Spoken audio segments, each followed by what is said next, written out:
যদি নুরুল হক নূরের কোটা সংস্কার আন্দোলনের ঘটনা এদেশে না ঘটতো তাহলে 36শে জুলাই ঘটনা এদেশে কোথায় হয়েছে? জুলাই দেশের মানুষকে চোখ খুলিয়ে দিয়েছে, জুলাই দেশের মানুষকে চোখ নিয়ে চলে গেছে। আমাদের একজন ভাই, আমাদের একজন বোন, তার হাত নাই, তার পা নাই, তার চোখ নাই। আমরা 1400 থেকে 1500 জুলাই যোদ্ধাকে বিগত 36শে জুলাইয়ের আগে হারিয়েছি। কিন্তু আজকে যারা এই জুলাইয়ের শুধুমাত্র নায়ক হিসাবে নিজেদেরকে পরিগণিত করতে চায়, তাদেরকে আমি বলতে চাই, যদি ওই শাপলা চত্বরের ঘটনা না ঘটতো তাহলে 36শে জুলাইয়ের ঘটনা বাংলাদেশে ঘটতো না। যদি নুরুল হক নূরের কোটা সংস্কার আন্দোলনের ঘটনা এদেশে না ঘটতো তাহলে 36শে জুলাইয়ের ঘটনা এদেশে ঘটতো না।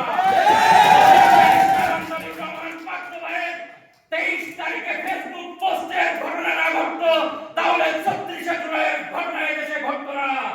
তাহলে এই সমস্ত ঘটনার মধ্য দিয়ে প্রতীয়মান হয় জুলাই দেশের ছাত্র জনতার, জুলাই দেশের যুব জনতার, জুলাই দেশের শ্রমিকের, জুলাই দেশের মা বোনদের, জুলাই দেশের আপামর সকলের। তাই আসুন আমরা শুধুমাত্র জুলাইকে একটি দল বা একটি গোষ্ঠীর পণ্য হিসাবে পরিচয় না করিয়ে দিয়ে এই জুলাইয়ের চেতনা আমাদের নিজেদের বুকে ধারণ করে আগামী বাংলাদেশ গঠনে ঐক্যবদ্ধভাবে কাজ করি, যে কাজের মধ্য দিয়ে বাংলাদেশ থেকে সকল প্রকারের ফ্যাসিজম মানসিকতার মানুষগুলো ওই পদ্মা নদীতে গিয়ে পড়বে।